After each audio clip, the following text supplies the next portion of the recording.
非有消息，由于客流喜人，销售形势良好，海外的多家航空公司调高了市场预期。在这种情况下，德国汉莎航空、加拿大航空和卢森堡航空等都行使了订单选购权，纷纷增购飞机。选购权是指在签署合同时，双方议定在未来一段时间内增购飞机，享受订单议定的价格和附加的优惠措施。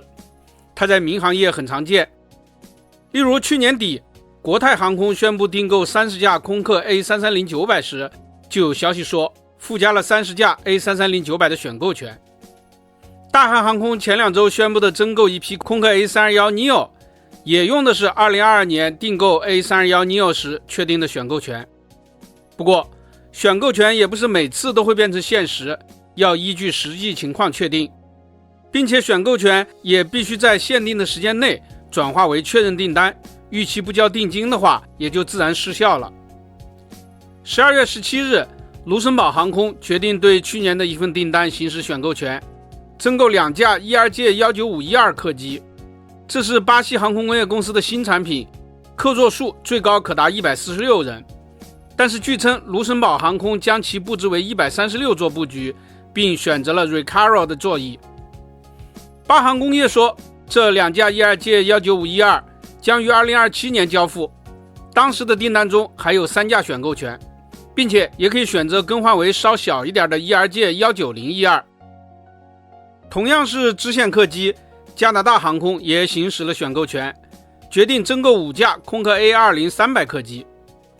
加拿大航空于2016年和2022年分2次订购了共计65架的 A220-300 客机，其中包括15架选购权。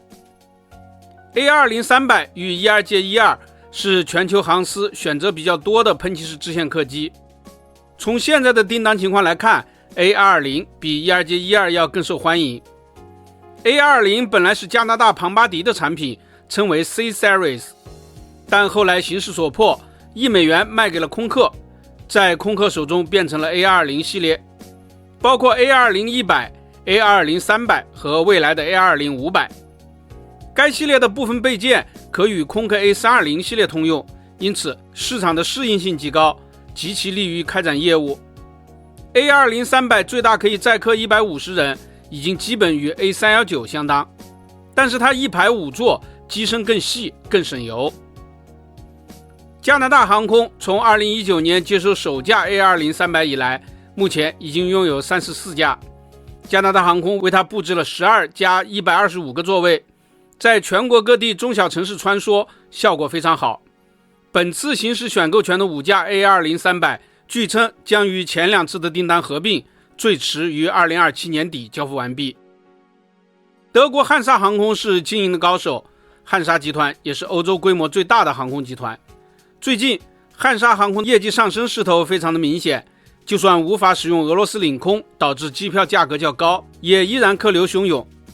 圣诞节前后达到了高峰，汉莎航空在圣诞节前也传出了好消息，他决定增购5架空客 A350-1000 客机。